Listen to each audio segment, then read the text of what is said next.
Luthra, learned members of the faculty of the Department of Physics, other departments, my dear students of this department and other departments. It's a matter of privilege, pleasure, and honor to be here this afternoon to meet all of you. I won't say I'm here to talk to you, I'm here to meet you. I will share some thoughts, and as we go along, I'll be very happy to interact with you. The gentleman who spoke about me earlier talked a lot of things about me and said one very interesting point, that my path towards progression started at this college, and I'm very proud of that.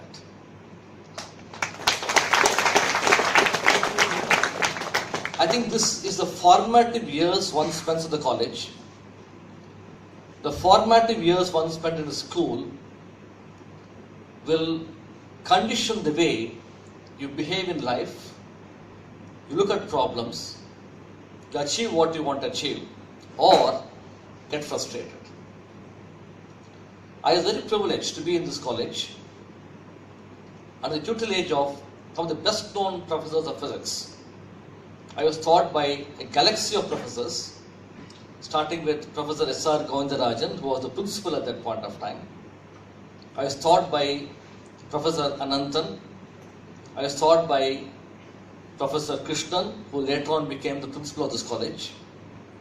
I was taught by late Professor Srinivasan and a host of them. When I say I was taught by them, they did two things. They told me what the textbooks tell you. They told me a lot of things. What is physics? What is light? What is the velocity of light? How do you calculate this? That is stuff. That is something which anybody can get in most organizations. But what this college especially did, I think it does it even today, I'm sure it does it even today, is to structure the way you look at problems. I still remember one incident in this college. I think I was the second year, I was in the physics lab. I don't forget what I was doing. I think I was doing something like specific heat of coconut oil, whatever it was, I don't remember. Professor Govindarajan, who was then principal, walked into the lab. It was done in a group, as you know, I'm sure you do the same thing. So 2-3 of you do an experiment together. He came to a group and said, what are you doing? He told him what I'm doing, specific heat of coconut oil. Then he asked a very interesting question, why are you finding it out?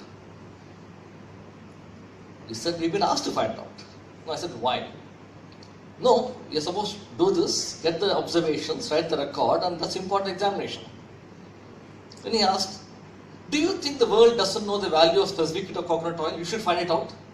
He said, no, the world knows. Then he said, why are you finding it out again?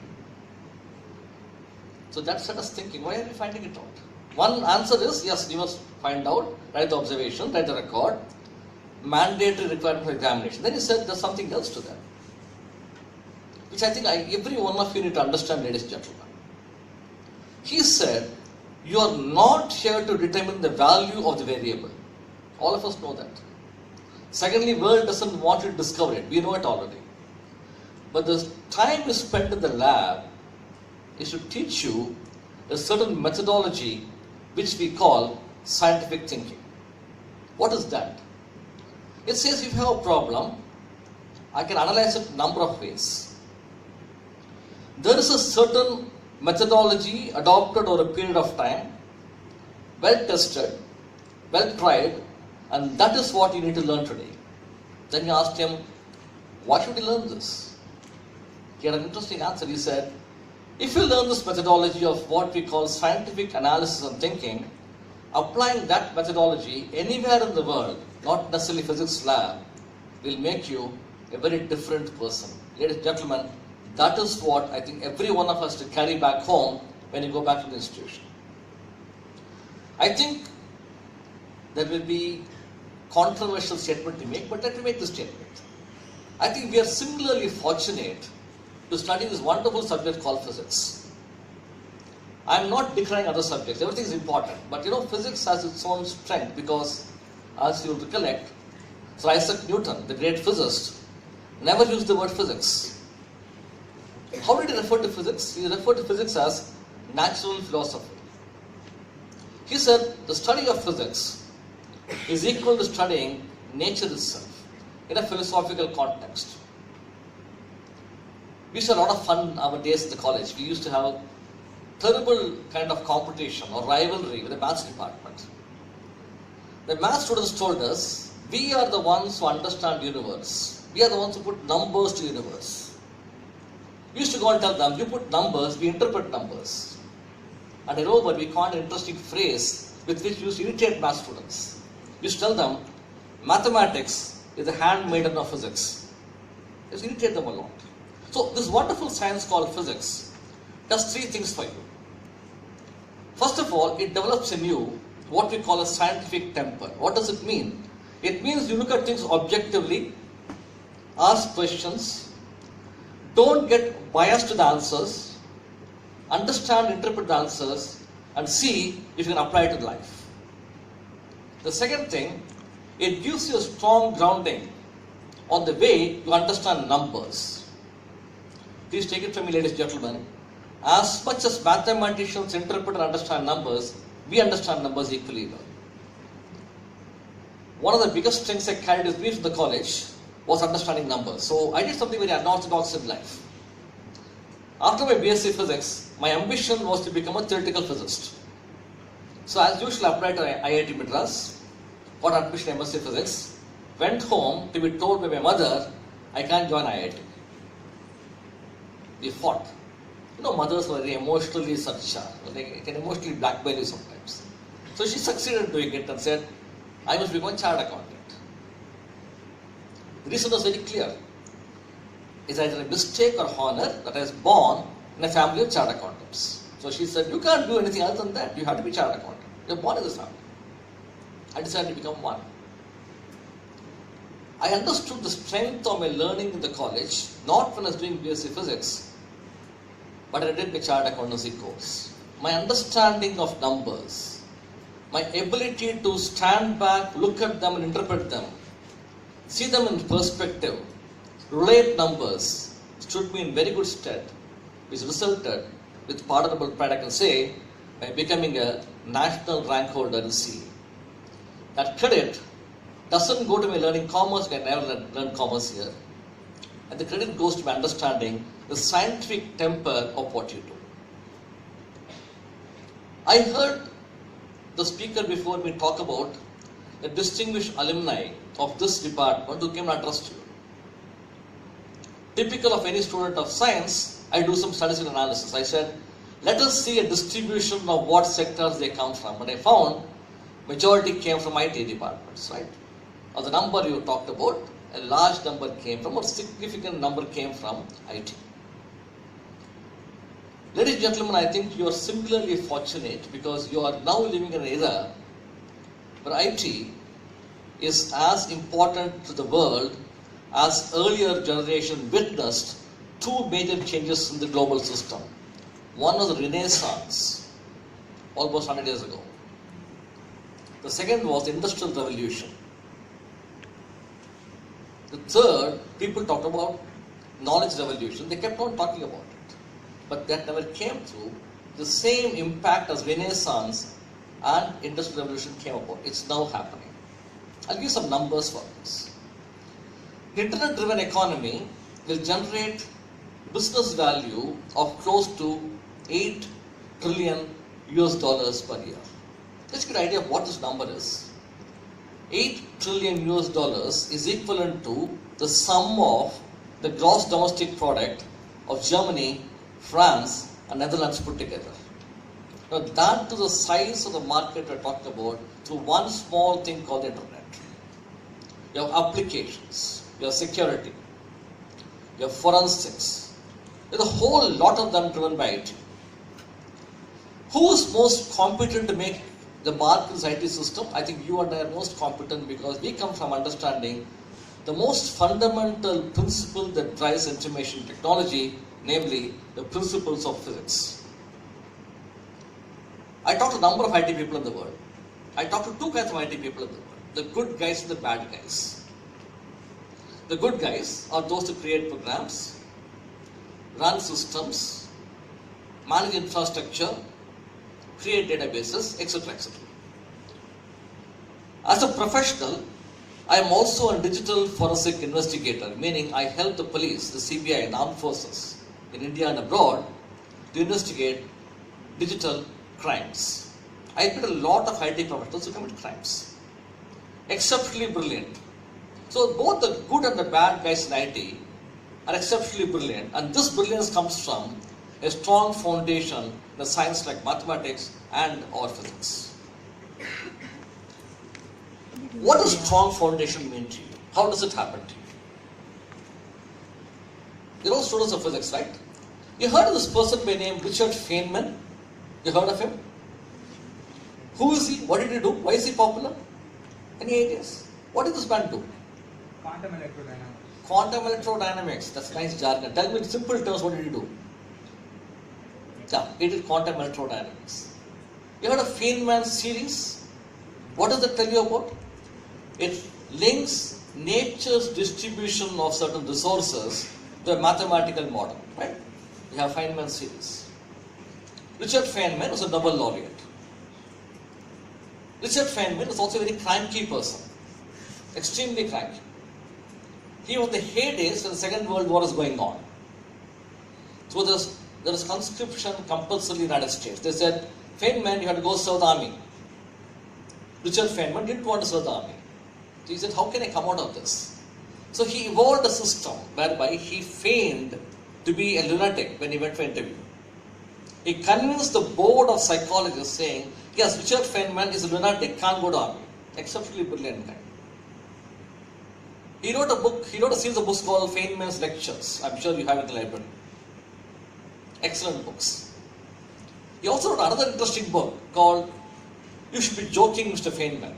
If you have not read that, read it. I think I'm going to tell Dr. Utra, ask 2 questions from that, give you 5 marks for that. Interesting book.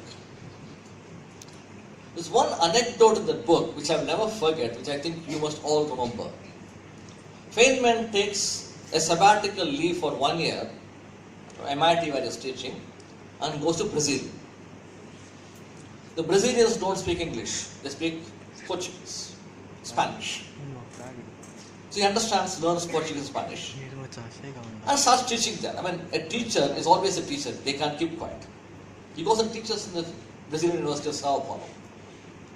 So one day he gets an invitation saying that the Department of Philosophy is running a PhD Viva.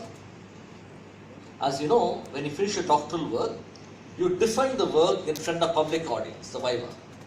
But people ask you questions, you're supposed to answer them. So one candidate has got his PhD in the Department of Philosophy. He's taken his public Viva, defending his work. So Feynman goes to the audience. Because the professor of philosophy is a good friend, he said, please come over. He went. So people ask these questions to the candidate. What is this? Why have you said this? What do you mean by this? Suddenly a question is asked and the candidate fumbles. The question was, how do you correlate the concept of nature and beauty as seen by Aristotle? So this guy says, what is that? I never heard of it. He fumbles, he struggles, he says, repeat the question. The man is persistent. He says, tell me, how does Aristotle correlate nature and beauty? The candidate is foxed. He has no answer. And if he doesn't answer, his doctorate is at stake. Luckily for him, his guide sitting there says, let me rephrase this question.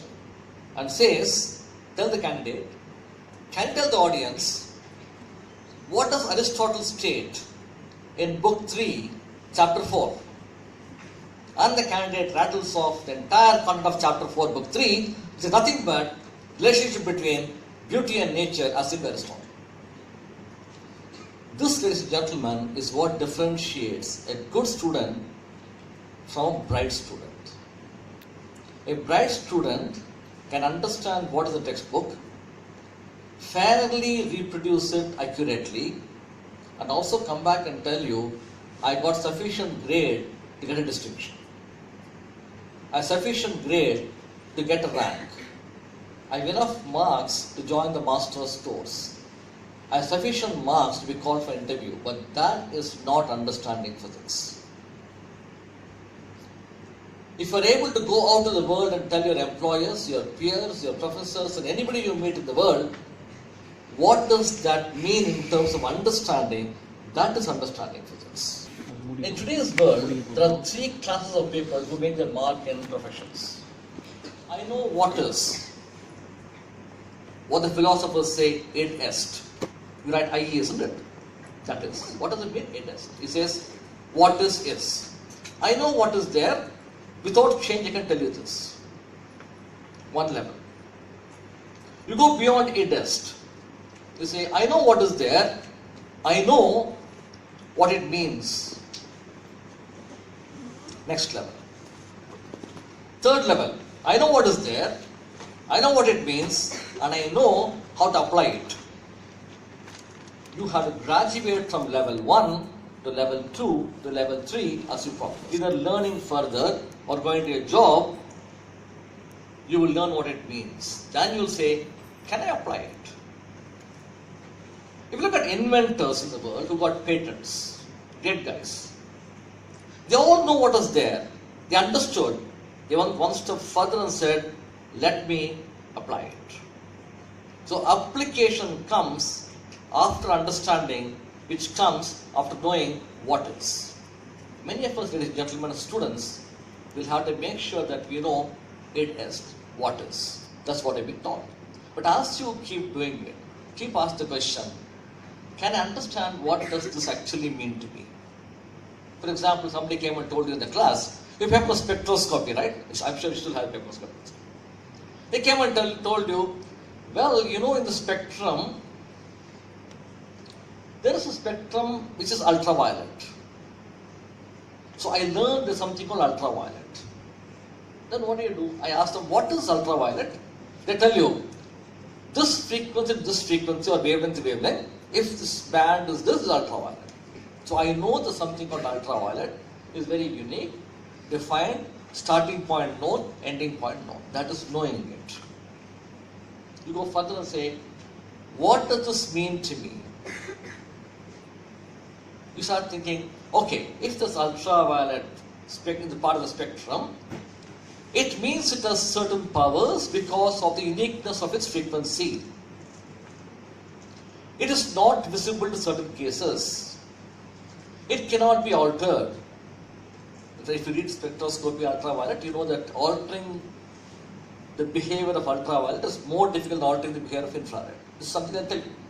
Then you say, can I apply this? Yes. I saw an application recently. I was walking through the immigration Chennai airport. The airport officer, immigration officer wanted to check my passport. She took the passport, switched on something, and kept a passport under that. I asked her, what are you doing, madam?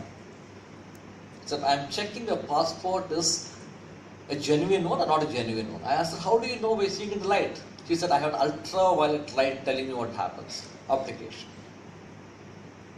You move from knowing, understanding, applying. As a student here, I don't want to name the person, there's one of those who later on became a faculty or in the physics department of one of the city universities, was doing a doctoral work in a subject called colors in thin films. Very interesting subject. When a thin film is formed somewhere, the way in which colors will represent itself in those thin films is different from the normal surface. He did his doctoral work. I asked him, what is this, sir? He said, you know, I told you just now, colors are different in thin film, then thick film, surface. Then we asked him, what does it mean to us? He said something which I think we didn't understand because we were too young, immature for that. Today, you have got a new generation of thought coming up in the IT industry, challenging the IT security space called 3D printing. It's not 3D printing as you see 3D printing, but something beyond it. Now that comes from colors in thin films. So there's always a correlation between what is, what you understand out of it, and how you apply it. And if that can be done, ladies and gentlemen, I think there's no end to the progress you're going to make. Often I keep asking this question. We are in India. Our opportunities are far limited compared to opportunities for my peer in the United States. in Japan, in Australia, in West Germany. How do we compete with them? Do we compete with them? Yes. Shall we compete with them? Yes. I think we have to. Because in tomorrow's world, please understand, you are not competing with your peers, you are competing globally. I just was reading yesterday a report from NASCOM which said that as of 31st March 2015, there are 170,000, meaning 1.7 lakh foreigners working in Indian companies in India, in technology positions. Please understand, whether you like or don't like it, you will have to compete globally because they will be here to compete with you. You don't have to go to Germany, they'll come here to compete with you. So you will have to also make sure that the way you look at the whole world beyond your education is such that you take to that world your competence based on number of factors. Factor number one, you are in a situation or environment where you have very, very sincere teachers. I'm not here to embarrass anybody, but I mean it. I'll tell you why I mean it. I studied here in this part of the world. I've been educated in the United Kingdom and the United States. I have seen teachers in all these three environments differently. Everybody is good. All of them are knowledgeable. They're extremely competent. Great researchers. Well published. No doubt about it. But there's something that the Indian teacher does which many teachers don't do in the world, which I'm very proud to talk about. The Indian teacher looks at you as a person on whose comprehensive overall development he or she is very interested. Even Dr. Uttara talks to you, she doesn't come to the class and say, my job ends with telling you the definition of a term in the textbook. I'm sure she goes beyond it, so does everybody else. What is that? They look at you and say, I have an obligation to mold this person, to make him a person of competence. The British teacher whom taught me, extremely competent people. I was taught by some of the best teachers in the world. The Americans taught me, they come to the class, they say, my job is to teach you this part of the syllabus, full stop. Anything beyond is your headache. They think it's freedom. It's interference to talk to you about anything beyond it. That's maybe good for them. But we are very fortunate, ladies and gentlemen, that we are educated in the Indian system which says that the teacher continues to mold you beyond what is the textbook. Take advantage of it. The second question I keep getting asked is, opportunities are not equal to everybody. How do we manage it? Very true. You're all in unequal opportunity situation, right? Not equal. Some has more opportunity, some has less opportunity. But as you keep growing up the organization hierarchy or a professional hierarchy or the academic hierarchy, what matters most is not what opportunities you get, but how do you utilize whatever small opportunities that come to you. And I can assure you, every one of us is endowed with sufficient opportunities, very often disguised as problems. I was very curiously watching the prayer that had been sung before we started this program. I'm sure you recognize that the first part of the prayer was a stanza from an invocation called Saundarya Lahari by Shankara Bhagavad Pada, called Adi Shankara. If you listen to it very carefully, it talks somewhere about the great goddess of the universe, and it says, O goddess, you who provides us with abundance in the earth will also have to guide us to finding out what is best abundance for me. I think that's very true of every opportunity that comes to you. So, if any of us start feeling that I am in a disproportionately lower strata of opportunities, get that out of your head, because